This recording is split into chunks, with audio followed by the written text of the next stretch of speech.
De saint François de Sales, traité de l'amour de Dieu, livre 6, chapitre 5. La méditation considère par le menu et comme pièce à pièce les objets qui sont propres à nous émouvoir. Mais la contemplation fait une vue toute simple et ramassée sur l'objet qu'elle aime. Et la considération ainsi unie fait aussi un mouvement plus vif et fort. On peut regarder la beauté d'une riche couronne en deux sortes, ou bien voyant tous ses fleurons et toutes les pierres précieuses dont elle est composée l'une après l'autre, ou bien, après avoir considéré ainsi toutes les pièces particulières, regardant tous les mailles de celle-ci ensemble d'une seule et simple vue.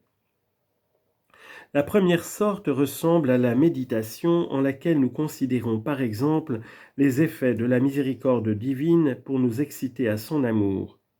Mais la seconde est semblable à la contemplation en laquelle nous regardons d'un seul trait arrêté de notre esprit toute la variété des mêmes effets, comme une seule beauté composée de toutes ces pièces qui font un seul brillant de splendeur.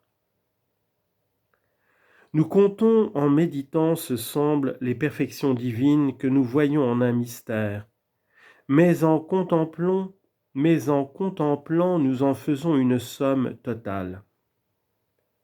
Les compagnes de l'épouse sacrée lui avaient demandé quel était son bien-aimé, et elle leur répond décrivant admirablement toutes les pièces de sa parfaite beauté. Son teint est blanc et vermeil, sa tête d'or, ses cheveux comme un jeton de fleurs de palme, non encore du tout épanouis, ses yeux de colombe, ses joues comme petites tables, planches ou carreaux de jardin, ses lèvres comme lys parsemées de toute odeur, ses mains annelées de jacinthe, ses jambes comme colonnes de marbre. Cantique des Cantiques 5, 10. Ainsi va-t-elle méditant cette souveraine beauté en détail, jusqu'à ce qu'enfin elle conclue par manière de contemplation, mettant toutes les beautés en un. Son gosier, dit-elle, est très suave, et lui, il est tout désirable, et tel est mon bien-aimé, et il est mon cher ami. Cantique des Cantiques 5, 16. La méditation est semblable à celui qui odore l'œillet, la rose, le romarin, le thym, le jasmin, la fleur d'orange, l'un après l'autre distinctement. Mais la contemplation est pareille à celui qui odore l'eau de senteur composée de toutes ces fleurs. Car celui-ci en un seul sentiment reçoit toutes les odeurs unies que l'autre avait senties divisées et séparées, et il n'y a point de doute que cette unique odeur qui provient de la confusion de toutes ces senteurs ne soit elle seule plus suave et précieuse que les senteurs desquelles elle est composée, odorées séparément l'une après l'autre. C'est pourquoi le divin époux estime tant que sa bien-aimée le regarde d'un seul œil et que sa perruque soit si bien tressée qu'elle ne semble qu'un seul cheveu. Cantique des Cantiques 4, 9. Car qu'est-ce regarder l'époux d'un seul œil que de le voir d'une simple vue attentive sans multiplier les regards? Et qu'est-ce porter ses cheveux ramassés que de ne point répandre sa pensée en variété de considérations?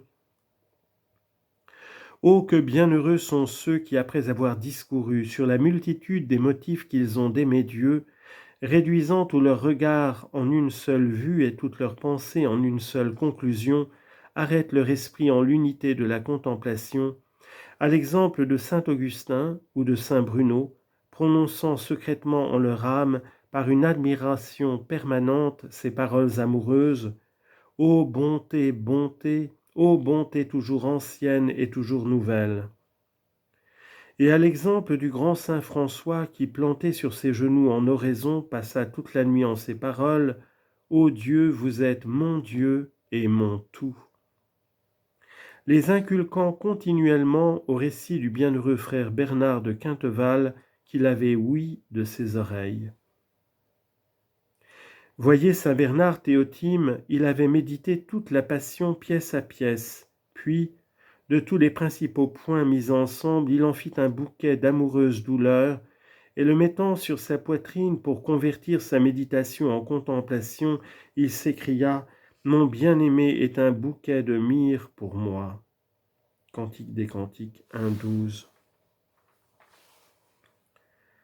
Mais voyez encore plus dévotement le Créateur du monde, comme en la création il alla premièrement méditant sur la bonté de ses ouvrages pièce à pièce séparément, à mesure qu'il les voyait produits.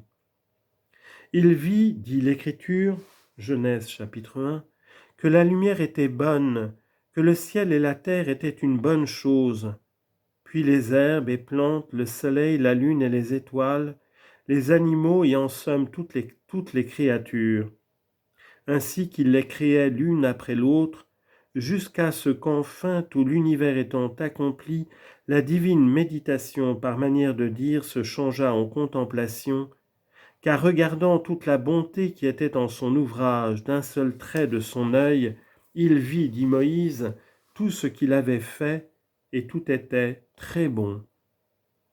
Genèse 1, 31.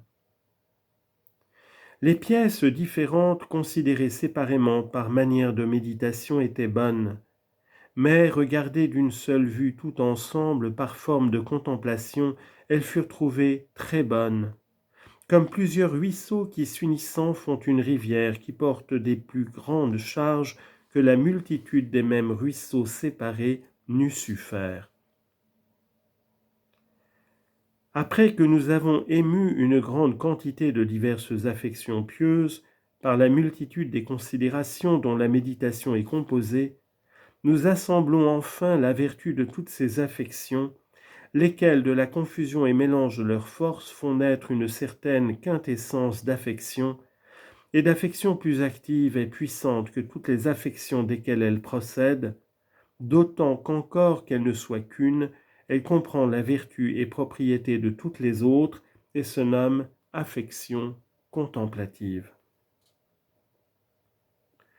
Ainsi dit-on entre les théologiens que les anges plus élevés en gloire ont une connaissance de Dieu et des créatures beaucoup plus simples que leurs inférieurs, et que les espèces ou idées par lesquelles ils voient sont plus universelles, en sorte que les anges moins parfaits voient par plusieurs espèces et divers regards, les plus parfaits le voient par moins d'espèces et moins de traits de leur vue.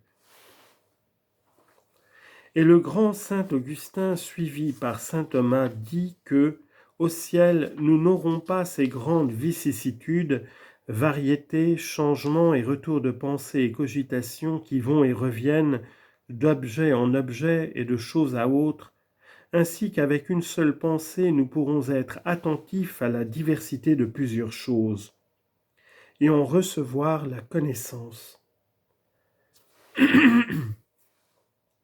Certes, à mesure que l'eau s'éloigne de son origine, elle se divise et dissipe ses sillons, si avec un grand soin on ne la contient ensemble.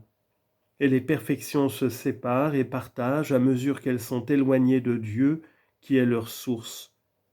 Mais quand elles s'en approchent, elles s'unissent jusqu'à ce qu'elles soient abîmées en cette souverainement unique perfection qui est l'unité nécessaire et la meilleure partie que Madeleine choisit, laquelle ne lui sera point ôtée. Luc chapitre 10, verset 42.